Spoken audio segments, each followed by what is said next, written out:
Hi friends, welcome to Shami's kitchen. എല്ലാവർക്കും സുഖമാണല്ലോ. ഇന്നത്തെ നമ്മുടെ സ്പെഷ്യൽ എന്ന് പറയുന്നത് ഏറ്റവും കുറവ് ചേരുവകൾ കൊണ്ട് ഏറ്റവും പെർഫെക്റ്റ് ആയിട്ട് നല്ലൊരു മൈസൂർ ബോണ്ട എങ്ങനെ തയ്യാറാക്കി എടുക്കാമെന്നാണ് കേട്ടോ. ഇതിനോടൊപ്പം നല്ല രുചികരമായിട്ടുള്ള ഒരു ചട്നിയും കൂടി നമ്മൾ തയ്യാറാക്കുന്നുണ്ട്. അപ്പോൾ സ്കിപ്പ് ചെയ്യാതെ എല്ലാവരും ഒന്ന് കണ്ടേക്കണം. അപ്പോൾ ഈ വീഡിയോ ഇഷ്ടമായാൽ ഇതൊന്ന് ലൈക്ക് ചെയ്യാനും കൂടെ തന്നെ സബ്സ്ക്രൈബ് ചെയ്യാനും ആ തൊട്ടടുത്ത് കാണുന്ന ബെല്ലൈക്കൻ്റെ ഓള് മറക്കാതെ കൂടെ ഒന്ന് പ്രസ് ചെയ്തേക്കണേ.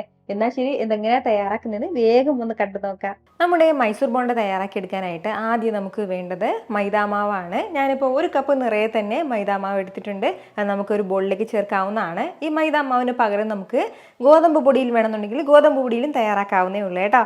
കൂടെ പിന്നെ ഇനി നമുക്കിതിലേക്ക് വേണ്ടത് അരിപ്പൊടിയാണ്. ഒരു 1/2 കപ്പ് അളവിലാണ് കേട്ടോ ഞാനിപ്പോൾ വറുത്ത അരിപ്പൊടി ചേർക്കുന്നത്. പച്ചരിപ്പൊടിയാണ് ചേർത്ത് കൊടുത്തിട്ടുള്ളത്. പിന്നെ ഇനി നമുക്കിതിലേക്ക് വേണ്ടത് തൈരാണ്. ഒരു 1/2 കപ്പ് അളവിലാണ് കേട്ടോ ഞാനിപ്പോൾ തൈര് എടുത്തിട്ടുള്ളത്. ആ ഒരു തൈര് നമുക്കിതിലേക്ക് ചേർക്കാം. അതായത് അധികം പുളി പാടില്ല, എന്നാൽ ചെറിയ പുളിയോട് കൂടിയിട്ടുള്ള തൈര് വേണം നമുക്കിതിലേക്ക് ആവശ്യമായിട്ടുള്ളത്. നമ്മളിപ്പോൾ ഇൻസ്റ്റൻ്റായിട്ട് തയ്യാറാക്കുന്നതിൻ്റെ പേരിലാണ് ഈ ഒരു തൈര് നമുക്കിതിലേക്ക് ചേർക്കേണ്ടി വരുന്നത്. അതല്ല, നമുക്ക് ഇച്ചിരി സമയമൊക്കെ ഉണ്ടെങ്കിൽ ഒരു 3-4 മണിക്കൂർ പുളിക്കാനുള്ള സമയം ഉണ്ടെങ്കിൽ നമുക്കതങ്ങനെ തൈര് മാറ്റിയിട്ട് സ്കിപ്പ് ചെയ്തിട്ട് നമുക്കങ്ങനെ പുളിപ്പിച്ചിട്ട് നമുക്ക് എടുക്കാവുന്നതാണ്. ഞാനിപ്പോൾ ഇതോടെ തന്നെ തയ്യാറാക്കുന്നതിൻ്റെ പേരിൽ തൈര് ചേർക്കുകയാണ്. കൂടെ ഇനി നമുക്കിതിലേക്ക് വേണ്ടത് ചെറിയ ജീരകമാണ്. ഒരു 1/2 ടീസ്പൂൺ അളവിൽ ചെറിയ ജീരകം ചേർക്കാം. ഇതിലേക്കും ആവശ്യമായിട്ടുള്ള ഉപ്പും കൂടി ഈ ഒരു സമയം ചേർക്കാവുന്നതാണ്. ഇനി നമുക്കിതിലേക്ക് ഒരല്പം മാത്രം വെള്ളം കൂടി ചേർത്ത് കൊടുക്കാം. അപ്പോൾ ആ തൈര് എടുത്തിട്ടുണ്ടായിരുന്ന ആ ഒരു കപ്പിലാണ് കേട്ടോ വെള്ളം കൂടി എടുത്തിട്ടുള്ളത്. എക്സ്ട്രാ വെള്ളം വേണമെന്നുണ്ടെങ്കിൽ നമുക്ക് ചേർക്കാവുന്നതാണ്. ഞാനിപ്പോൾ ഇത്രയും ചേർത്തിട്ട് നല്ല രീതിക്ക് ഒന്ന് കുഴച്ചെടുക്കുകയാണ്. ഒരുപാട് ലൂസായി പോകാൻ പാടില്ല, തീരെ കട്ടിയാകാനും പാടില്ല. ഇതുപോലെ ഈ ഒരു രീതിക്ക് നമ്മുടെ മാവ് നന്നായിട്ട് ഞാനൊന്ന് മിക്സ് ചെയ്ത് എടുത്തിട്ടുണ്ട്. ഇതാണ് നമ്മുടെ ആ മാവിൻ്റെ ഒരു കൺസിസ്റ്റൻസി എന്ന് പറയുന്നത് കേട്ടോ. അതായത് ഒരുപാട് ലൂസാകാൻ പാടില്ല, തീരെ കട്ടിയാകാനും പാടില്ല, ഇതുപോലെ ഉണ്ടാവണം. അപ്പോൾ ഇതിൽ പ്രത്യേകം ശ്രദ്ധിക്കേണ്ടത്, ഞാനിപ്പോൾ ഒരു 4-5 മിനിറ്റോളം ഈ മാവ് ഒന്ന് കുഴച്ചെടുത്തിട്ടുണ്ട്. എത്രത്തോളം നമ്മൾക്ക് മാവ് ഇങ്ങനെ കുഴച്ചെടുക്കുന്നോ അത്രയും സോഫ്റ്റായിട്ട് നമ്മുടെ മാവ് കിട്ടും കേട്ടോ. അപ്പോൾ ഇതുപോലെ ഒന്ന് മിക്സ് ചെയ്ത് യോജിപ്പിച്ചെടുത്ത് കഴിഞ്ഞാൽ പിന്നെ ഇനി നമുക്ക് വേണ്ടത് ഇതൊരു 20 മിനിറ്റ് നമുക്കിങ്ങനെ ഒന്ന് റെസ്റ്റ് ചെയ്യാൻ വേണ്ടി മാറ്റി വെക്കാം. ഈ ഒരു സമയം കൊണ്ട് നമുക്ക് നമ്മുടെ ചട്നി ഒന്ന് തയ്യാറാക്കിയെടുക്കാം. നമ്മുടെ ഈ ചട്നി തയ്യാറാക്കിയെടുക്കാനായിട്ട് ഞാനിപ്പോൾ മിക്സിയുടെ ചെറിയ ജാറൊന്ന് എടുത്ത് വെച്ചിട്ടുണ്ട്. ഇതിലേക്ക് നമുക്ക് ആദ്യം ചേർക്കേണ്ടത് പൊട്ടുകടലയാണ്. ഒരു 1/2 കപ്പ് അളവിൽ ഞാനിപ്പോൾ പൊട്ടുകടല ഇതിലേക്ക് ചേർക്കുകയാണ്, റോസ്റ്റഡ് ദാല്. അപ്പോൾ ഇതിന് പകരം നമുക്ക് നിലക്കടലയാണെന്നുണ്ടെങ്കിൽ നിലക്കടലയും ചേർക്കാവുന്നതാണ്. വറുത്ത നിലക്കടല വേണം കേട്ടോ ചേർക്കാനായിട്ട്. ഇനി നമുക്ക് ഇതിനോടൊപ്പം വേണ്ടത് പച്ചമുളകാണ്. നമ്മുടെ എരിവിനനുസരിച്ചിട്ടുള്ള പച്ചമുളക് ചേർക്കാവുന്നതാണ്. ഞാനിപ്പോൾ 2 പച്ചമുളക് ചേർത്തിട്ടുണ്ട് കേട്ടോ. അപ്പോൾ കുട്ടികൾക്കൊക്കെ കൊടുക്കാനാണെന്നുണ്ടെങ്കിൽ കുറഞ്ഞ അളവിൽ ചേർത്ത് കൊടുത്താൽ മതിയാവും. കൂടെ ചെറിയൊരു പീസ് അളവിൽ ഇഞ്ചിയും കൂടി നമുക്ക് ആവശ്യമായിട്ടുണ്ട്. അതും കൂടി ചെറിയൊരു പീസ് അളവിൽ മാത്രം പുളിയും കൂടി ചേർക്കാവുന്നതാണ്. ഇനി ഒരു 1/4 ടീസ്പൂൺ അളവിൽ ചെറിയ ജീരകം കൂടി നമുക്ക് ആവശ്യമായിട്ടുണ്ട്. ഇതുപോലെ ചെറിയൊരു അളവിൽ മല്ലിയിലയും കൂടി. നമ്മുടെ ഈ ചട്നിക്കും ഇത്രയും ആവശ്യമായിട്ടുള്ള ഉപ്പും കൂടി ചേർക്കാവുന്നതാണ്. ചൂടുവെള്ളം കൂടി ഇതിലേക്ക് ചേർത്തിട്ട് നമുക്ക് നല്ല സ്മൂത്തായിട്ട് ഒന്ന് അരച്ചെടുക്കാവുന്നതാണ് കേട്ടോ. എത്രത്തോളം തിക്നെസ് വേണമോ അതിനനുസരിച്ചിട്ട് വെള്ളം കുറയ്ക്കുകയും കൂട്ടുകയൊക്കെ ചെയ്യാവുന്നതാണ്. ഇതുപോലെ നല്ല സ്മൂത്തായിട്ട് ഞാനിതൊന്ന് അരച്ചെടുത്തിട്ടുണ്ട്. ഇനി നമുക്കിതൊരു ബോളിലേക്ക് ചേർക്കാവുന്നതാണ്. ഇനി ഇതിലേക്ക് നമുക്ക് ചെറുതായിട്ട് താളിച്ചും കൂടി ചേർക്കാം.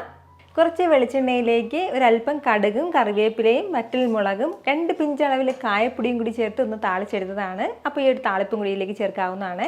ഇനി നല്ല രീതിക്ക് തന്നെ ഒന്ന് മിക്സ് ചെയ്തെടുക്കണം. എന്നിട്ട് നമുക്കിത് എന്തിൻ്റെ കൂടെയും, ഏത് സ്നാക്സിൻ്റെ കൂടെയോ അല്ലാന്നുണ്ടെങ്കിൽ ഏത് ബ്രേക്ക്ഫാസ്റ്റിൻ്റെ കൂടെയൊക്കെ നമുക്ക് സെർവ് ചെയ്യാൻ പറ്റുന്ന നല്ലൊരു ചട്നിയാണ് കേട്ടോ. ഇതിപ്പോൾ നമ്മളിങ്ങനെ ഒന്ന് റെസ്റ്റ് ചെയ്യാൻ വെച്ചിട്ട് ഏകദേശം ഒരു 20 മിനിറ്റോളം ആയിട്ടുണ്ട്. മാവൊന്ന് ഇതുപോലെ ഒന്ന് സോഫ്റ്റാക്കി എടുത്തു കഴിഞ്ഞാൽ പിന്നെ ഇനി നമുക്കിതിലേക്ക് വേണ്ടതാണ് ചെറിയുള്ളി ചെറുതായിട്ട് അരിഞ്ഞതും കൂടി. ഒരു 5 ചെറിയുള്ളി ഞാനിപ്പോൾ ഇതുപോലെ ചെറുതായിട്ടൊന്ന് അരിഞ്ഞെടുത്തിട്ടുണ്ട്. സവാള ചേർക്കരുത് കേട്ടോ, ചെറിയുള്ളി തന്നെ ചേർക്കാം. ഇനി വേണ്ടത് ചെറിയൊരു പീസ് അളവിൽ ഇഞ്ചിയും 1 പച്ചമുളകും ഒന്ന് ചതച്ചെടുത്തിട്ടുണ്ട്, അതും കൂടി ചേർക്കുകയാണ്. കൂടെ വേണ്ടത് കറിവേപ്പിലയാണ് കേട്ടോ. അപ്പോൾ കറിവേപ്പില ചെറുതായിട്ടൊന്ന് അരിഞ്ഞിട്ടാണ് ചേർത്ത് കൊടുക്കുന്നത്. കൂടെ ഒരു 1/4 ടീസ്പൂൺ അളവിൽ മാത്രം ബേക്കിംഗ് സോഡയും കൂടി നമുക്ക് ആവശ്യമായിട്ടുണ്ട്, അതും കൂടി ചേർക്കാവുന്നതാണ്. ഇത്രയും ചേർത്തിട്ട് നല്ല രീതിക്ക് ഇതെല്ലാം കൂടി ഒന്ന് മിക്സ് ചെയ്തെടുക്കാം.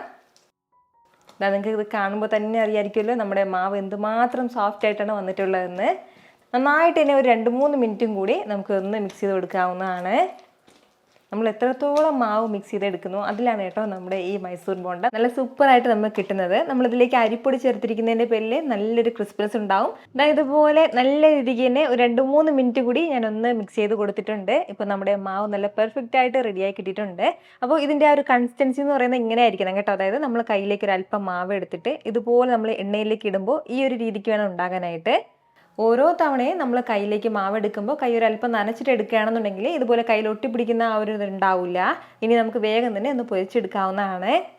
എണ്ണ നല്ലതുപോലെ ചൂടായി കഴിഞ്ഞാൽ ഫ്ലെയിം ഒന്ന് മീഡിയത്തിൽ വെച്ചിട്ട് നമുക്ക് ഇഷ്ടമുള്ള ഷേപ്പിന് ഇതൊന്ന് എണ്ണയിലേക്ക് ഇടാവുന്നതാണ്. ഞാനിപ്പോൾ ഇതുപോലെയാണ് ഇട്ട് കൊടുക്കുന്നത് കേട്ടോ. അത്യാവശ്യം വലിയ ബോൾസ് ഇടയ്ക്കാണ് ഇടുന്നത്. അപ്പോൾ ഇതിൽ നിന്ന് കുട്ടി കുട്ടി ബോൾസ് ആക്കിയിട്ട് മതിയെങ്കിൽ ആ ഒരു രീതിക്ക് നമുക്ക് ഇട്ട് കൊടുക്കാവുന്നതാണ്. നല്ല ചൂട് എണ്ണയിലേക്ക് ഇടുമ്പോൾ തന്നെ ഇതുപോലെ ബോൾ പോലെ ഇങ്ങനെ ഉരുണ്ട് വരും കേട്ടോ. ഇതുപോലെ നല്ലൊരു ഗോൾഡൻ ബ്രൗൺ കളറിൽ വരുമ്പോഴത്തേക്ക് നമുക്കിത് എടുക്കാവുന്നതാണ് കേട്ടോ. ഫ്ലെയിം എല്ലാ സമയത്തും നമുക്ക് മീഡിയത്തിൽ തന്നെ വെച്ചിരിക്കാവുന്നതാണ് കേട്ടോ. ഒരുപാട് ഹൈ ഫ്ലെയിമിൽ വെക്കേണ്ട, തീരെ ഫ്ലെയിം കുറച്ച് വെക്കേണ്ട ആവശ്യമില്ല. അപ്പോൾ ഇത് എപ്പോഴും കുറച്ചധികം എണ്ണയിൽ വേണം കേട്ടോ ഫ്രൈ ചെയ്തെടുക്കാനായിട്ട്. നമ്മളിപ്പോൾ തീരെ ചെറിയ ചെറിയ കുട്ടി കുട്ടി ബോൾസ് ആക്കിയിട്ടാണ് ഇടുന്നതെങ്കിൽ കുറഞ്ഞ അളവിൽ എണ്ണ മതിയാവും. ഞാനിപ്പോൾ അത്യാവശ്യം വലിയ ബോൾസ് ആക്കിയിട്ട് ഇടുന്നതിൻ്റെ പേരിലാണ് കുറച്ചധികം എണ്ണ എടുത്തിട്ടുള്ളത്. രാവിലത്തെ നല്ലൊരു ബ്രേക്ക്ഫാസ്റ്റ് ആയിട്ടോ അല്ലാന്നുണ്ടെങ്കിൽ വൈകുന്നേരത്തെ നല്ലൊരു സ്നാക്കായിട്ടൊക്കെ നമുക്ക് ഈ മൈസൂർ ബോണ്ട എടുക്കാവുന്നതാണ് കേട്ടോ. എത്ര വേണേലും കഴിച്ചു പോകുമെന്ന് പറയില്ലേ, അതുപോലൊരു കോമ്പിനേഷനാണ് കേട്ടോ ഈ ബോണ്ടയും ഈ ചട്നി എന്ന് പറയുന്നത്. ഉറപ്പായിട്ട് ഇതുവരെ ഇതുപോലെ തയ്യാറാക്കിയിട്ടില്ലാത്തവർ മസ്റ്റായിട്ടൊന്ന് ട്രൈ ചെയ്ത് നോക്കണം കേട്ടോ. എന്നിട്ട് നിങ്ങളുടെ ഫീഡ്ബാക്ക് കൂടി എനിക്കൊന്ന് മറക്കാതെ അറിയിച്ചേക്കണം. കാരണം നിങ്ങളുടെ ഫീഡ്ബാക്ക് കാണുമ്പോഴായിരിക്കും അത് മറ്റുള്ളവർക്കും തയ്യാറാക്കി നോക്കണം എന്നുള്ളൊരു പ്രചോദനം ഉണ്ടാകുന്നത്. ഇത്ര എളുപ്പത്തിലും രുചികരമായിട്ടാണല്ലേ നമ്മൾ തയ്യാറാക്കി എടുത്തിട്ടുള്ളത്. അപ്പോൾ ഇത് ഇഷ്ടമായാൽ ഇതൊന്ന് ലൈക്ക് ചെയ്യാനും കൂടെ തന്നെ നിങ്ങളുടെ ഫ്രണ്ട്സിനും ഫാമിലിക്കും എല്ലാവർക്കും ഇതൊന്ന് ഷെയർ കൂടി ചെയ്ത് കൊടുത്തേക്കണം. ഇതുപോലുള്ള റെസിപ്പിക്ക് വേണ്ടിയിട്ട് നമ്മുടെ ഷാമീസ് കിച്ചൻ ചാനൽ ഫോളോ ചെയ്യാനും സബ്സ്ക്രൈബ് ചെയ്യാനൊന്നും ആരും മറക്കരുത്.